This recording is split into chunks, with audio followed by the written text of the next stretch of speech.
ID கம்பெனிஸ்ல work பண்ணியிருக்கேன். அதுக்கப்புறம் நான் ஹோட்டல்ல இருந்தேன். எனக்கு 5 வயசுல ஒரு பையன் இருக்கான். பாப்பா விட்டுட்டு என்னால எங்கேயும் போக முடியல. பிகாஸ் எனக்கு சப்போர்ட்டுக்குன்னு யாருமே கிடையாது. என்னோட ஹஸ்பண்ட் நானும் பாப்பா மட்டும்தான். ஸோ அந்த டைம்ல நான் யோசிச்சுட்டு இருந்தேன், எனக்கு ஒரு ஒர்க் ஃப்ரம் ஹோம் இருந்தா நல்லா இருக்கும் அப்படின்னு. நிறைய ஒர்க் ஃப்ரம் ஹோம் பார்த்து எதுவுமே எனக்கு செட் ஆகல. இன்னொரு விஷயம், என்னோட பெரிய பெரிய கோல் என்னன்னு பார்த்தீங்கன்னா, எனக்கு ஒரு ஆண்டர்பிரனர் ஆகணும்ன்றது தான் என்னோட பிக் கோல்.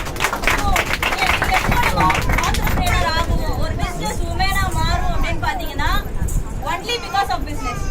நம்ம பிஸ்னஸ் பண்ணா மட்டும்தான் நம்ம என்ன பண்ண முடியும், ஒரு பிஸ்னஸ் உமனாவோ ஒரு பிஸ்னஸ் மேனாவோ மாற முடியும்.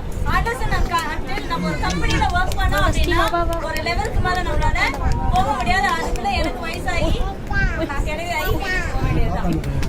என் பையன் சம்பாதிச்சு அதுலதான் நான் இருக்கேன். பட் என்னோட ட்ரீம் அது கிடையாது. என் பிள்ளைக்கு என்னோட ஃபியூச்சர் ஜெனரேஷனுக்கு நான் பெரிய டெஸ்டினியவே நான் வந்து பில்ட் பண்ணணும் அப்படின்றது ட்ரீம், என்னோட ட்ரீம். ஸோ அந்த ட்ரீமை இந்த ஆக்சஸ் இந்தியால இந்த கம்பெனில நான் ஃபுல்ஃபில் பண்ண முடியும்னு சொல்லி பிலீவ் பண்ணி நான் இங்க வந்திருக்கேன். வெரி ஜஸ்ட் ஒரு காருக்கு பின்னாடி you want to become an entrepreneur, இந்த நம்பரை கான்டாக்ட் பண்ணுங்க சொல்லி ஹஸ்பண்ட் மூலமா எனக்கு போனேன். நான் எதையுமே யோசிக்கல. நிறைய எனக்கு சொன்னா கூட சரி மேம் நான் வந்துடுறேன் அப்படின்னே சொல்லியிருப்பேன். மேம் ஒருத்தங்களுக்காக தான் நான் இங்க உள்ள வந்தேன். வேற எதுவுமே